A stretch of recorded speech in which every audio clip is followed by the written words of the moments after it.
Bonjour à tous, je m'appelle Sidonie Kibalo, étudiante en L2 LMD FASI à l'Université protestante du Congo. Par cette vidéo, je vais vous présenter les modèles de gestion des ressources humaines proposés par Nizet et Pichult.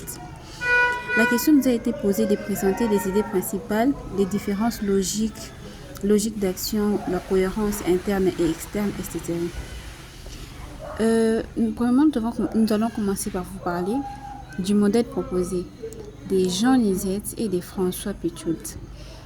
C'est un cadre d'analyse qui met en évidence les différentes logiques d'action dans la gestion des personnes au sein de l'organisation. Leur approche vise à comprendre la diversité et les pratiques de gestion des ressources humaines selon les contextes et la finalité poursuivie. Les idées principales du modèle de Nizet et de Pichult, nous avons premièrement la pluralité des logiques d'action. La gestion des ressources humaines n'est pas unifiée et homogène. Elle s'inscrit dans une diversité des logiques qui traduisent les différentes manières d'envisager les rapports entre l'organisation, ses salariés, ainsi de suite. Deuxièmement, nous avons le lien entre la gestion des ressources humaines et stratégie organisationnelle. Le choix en matière de gestion des ressources humaines pendant la finalité de l'organisation, de son environnement, de ses cultures et de son croissance, les politiques ressources humaines et les contextes stratégiques.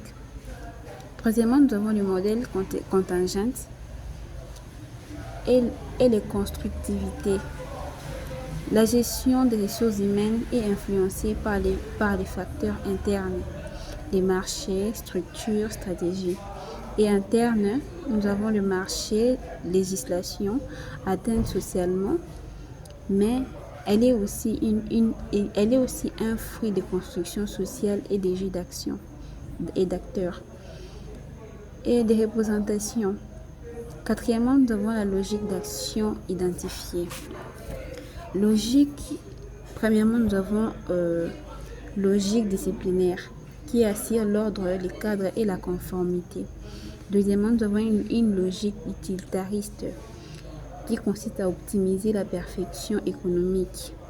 Troisièmement, nous avons la logique développementale qui consiste à développer des compétences et les motivations des individus. Quatrièmement, nous avons la logique dialogique qui favorise la participation et les dialogues sociaux. Nous allons aussi parler de la cohésion interne et externe.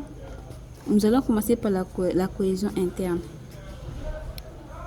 Une organisation efficace qui cherche à aligner sa stratégie ressources humaines avec sa culture, sa structure, ses objectifs et les attentes des salariés. Exemple, une entreprise innovante aura davantage de recours à une logique développementale, tandis qu'un environnement fortement régulé pourrait favoriser une logique disciplinaire.